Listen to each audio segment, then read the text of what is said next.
Double murder से दहला बदायूं।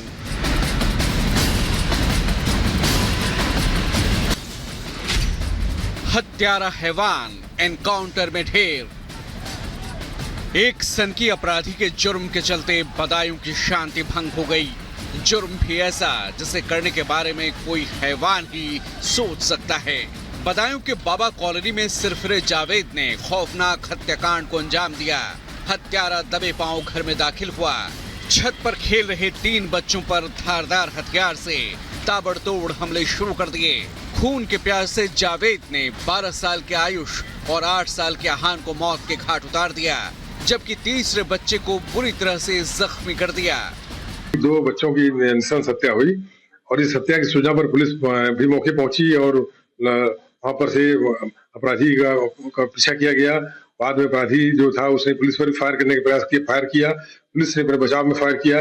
इस एक्सचेंज ऑफ फायर में उसकी जो है अपराधी की मौके मौत हो गई। डबल मर्डर को अंजाम देने के बाद हत्यारा जावेद मौके से फरार हो गया। बच्चों की मां ने शोर मचाया तो आसपास के लोग मौके पर इकट्ठा हुए। बच्चों की ऐसी निर्मम हत्या से इलाके में आक्रोश फैल गया। गुस्साई भीड़ ने आरोपी की दुकान को आग के हवाले कर दिया। हत्या के पीछे की वजह का पता न तो पीड़ित परिवार को है और न ही पुलिस को।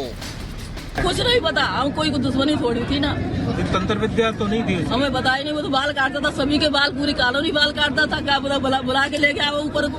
क्या ब्लड भी पिया था उसने? कुछ ऐसा था? ब्लड भी पिया था क्या? हमें कुछ पता नहीं। 2 बच्चों को काट दिया, 2 को काट दिया, तीसरे को मारना चाहा तो हमें भी काट देता सबको। बोलना वाले आप क्या घर में आया था? आपके घर में तो आया, बताना नहीं। अच्छा, पड़ोस में उसकी नाई की दुकान पकड़ जाए पास। हत्यारा जावेद मासूमों को मौत के घाट उतारने के बाद मौके से फरार हो गया, लेकिन शायद वो भूल गया था कि वो उत्तर प्रदेश में है। वही उत्तर प्रदेश जहां अपराधी अपराध करने से पहले 10 बार सोचते हैं। वही उत्तर प्रदेश जहां अतीक जैसे माफिया मिट्टी में मिल गए। वही उत्तर प्रदेश जहां अपराध करने के बाद अपराधी का बच पाना मुश्किल ही नहीं, नामुमकिन है। मासूमों की हत्या की खबर मिलते ही खाकी हरकत में आई। आरोपी की तलाश शुरू हुई। मुखबिर की सूचना पर पुलिस ने हत्यारे जावेद का पीछा शुरू किया, लेकिन हत्यारे के हौसले इतने बुलंद थे कि उसने पुलिस वालों पर हमला कर दिया, जिसके बाद पुलिस ने जवाबी कार्रवाई में जावेद को ढेर कर दिया। इसके बारे में इसकी उम्र 25 से 30 के बीच बताई जा रही है और इसके डिटेल लिया जा रहा है कि व्यक्ति कौन था, क्या करता था, ऐसा क्यों किया। अभी तत्काल मुठभेड़ हुई है, इससे बहुत सारी जानकारी इसके बारे में जुटाई जा रही है। अपराधी ने पुलिस पर पकड़े जाते समय अटैक किया और पुलिस ने जवाबी फायरिंग किया, जिसमें मुठभेड़ हुई है। इससे बताया जा रहा है कि उसकी मृत्यु हो गई है। उत्तर प्रदेश पुलिस ने एक बार फिर साबित कर दिया कि अपराधियों के खिलाफ 0 टॉलरेंस की नीति जारी है। अगर अपराधी अपराध करेगा तो अगले ही मोड़ पर खाकी यमदूत बनकर उसका इंतजार करते मिलेगी। हश्र वही होगा जैसा जावेद का हुआ। Bureau report, Republic Bharat. और अब बात करते हैं दिल्ली के सीएम अरविंद केजरीवाल की, जो लगातार जांच के घेरे में फंसते हुए नजर आ रहे हैं। तो दूसरी तरफ सीएम अरविंद केजरीवाल की याचिका पर आज दिल्ली हाईकोर्ट में सुनवाई होनी है, क्योंकि समन के खिलाफ उन्होंने हाईकोर्ट का रुख किया था। लगातार 9 समन भेजे गए हैं सीएम अरविंद केजरीवाल को, लेकिन अभी तक एक भी समन पर पेश नहीं हुए और बकायदा उन्होंने हाईकोर्ट का रुख किया है। तो वही दिल्ली हाईकोर्ट में आज ईडी के समन के खिलाफ सुनवाई होनी। इस पूरे मामले में लगातार ही देखा जा रहा है कि 2 नवंबर से उनको एक के बाद एक ईडी समन भेज रही है, लेकिन अभी तक वो एक भी समन में पेश नहीं हुए हैं और अब अर्जी दाखिल की गई है दिल्ली के सीएम अरविंद केजरीवाल की ओर से। और देखिए, दिल्ली शराब घोटाले में मुख्यमंत्री अरविंद केजरीवाल जांच के घेरे में फंसते जा रहे हैं। बीआरएस के नेता कविता की गिरफ्तारी के बाद ईडी ने सीधे अरविंद केजरीवाल पर आरोप लगाए हैं और अरविंद केजरीवाल अब हाई कोर्ट चले गए और आज इस मामले में अहम सुनवाई होने वाली है। पूरी खबर आपको इस रिपोर्ट के जरिए बताते हैं।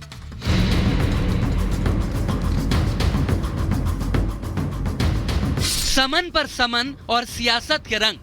देश में होली भले अगले हफ्ते है, मगर राजनीति में आरोपों के रंग लगातार उड़ रहे हैं। सबसे ज्यादा रंगे हुए हैं केजरीवाल, जो पहले शराब और अब पानी की बौछारों के चक्कर में घेरे में आ चुके हैं और उनके नाम पर सियासत झूमने लगी है। वो तो ऐसे ऐसे मुझे करके कल से बता रहे हैं कि देखो जी मैं तो बेल पे बाहर हूं, मैं तो बेल मिल गया है, मुझे बेल मिल गया है। मतलब जिसको बेल मिल गया है उसने भ्रष्टाचार नहीं किया, मतलब कुछ तो गड़बड़ी थी ना जो बेल लेने की नौबत आई। अगर आप दूध के धुले होते, पाक साफ होते तो बेल की आवश्यकता क्या पड़ती। न कल इनके पास कोई सबूत था, न आज कोई सबूत है। कल भी केस फर्जी था, आज का भी षड्यंत्र फर्जी है। तो आपके भ्रष्टाचार का तो आपकी पार्टी में जो आ जाए वो साधु बन जाता है, बाकी जो विरोध में है वो सब भ्रष्टाचारी है। लेकिन देश इस बात को जानता है। राजनीति का पारा चढ़ रहा है। ईडी है कि केजरीवाल को बुलाने पर अड़ी है, तो सीएम साहब इस बात पर अड़े हैं कि ना जाऊंगा ना बुलाने दूंगा। इसीलिए तो एक बार फिर केजरीवाल ने बड़े कोर्ट का दरवाजा खटखटा दिया और हाई कोर्ट में समन रोको अभियान की शुरुआत कर दी। दरअसल दिल्ली के शराब घोटाले में 21 मार्च को पेशी के लिए ईडी ने केजरीवाल को समन भेजा है, मगर अब केजरीवाल ने दिल्ली हाई कोर्ट का रुख किया है। ईडी के भेजे गए अब तक के 9 समन को केजरीवाल ने हाई कोर्ट में चुनौती दी है। शराब घोटाले में बुलावे के खिलाफ केजरीवाल ने हाई कोर्ट में याचिका दाखिल कर दी। अब डिवीजन बेंच इस मामले पर सुनवाई के लिए भी तैयार हो चुकी है। एक बार भी ईडी के सामने अब तक केजरीवाल पेश नहीं हुए हैं, जिसको लेकर बीजेपी लगातार हमलावर है और समन को लेकर सियासी संग्राम भी शुरू हो चुका है। दिल्ली के मुख्यमंत्री अरविंद केजरीवाल के ईडी के समन पर पेश न होने पर बीजेपी ने प्रेस कॉन्फ्रेंस कर एक बार फिर निशाना साधा और 9 समन पर 18 बहाने का केजरीवाल पर आरोप चस्पा कर दिया। 9 समन 18 बहाने, मगर ये बहाने चलने वाले नहीं है। कल से टेक्निकल बहाने दिए जा रहे हैं। और वो टेक्निकल बहाने क्या है?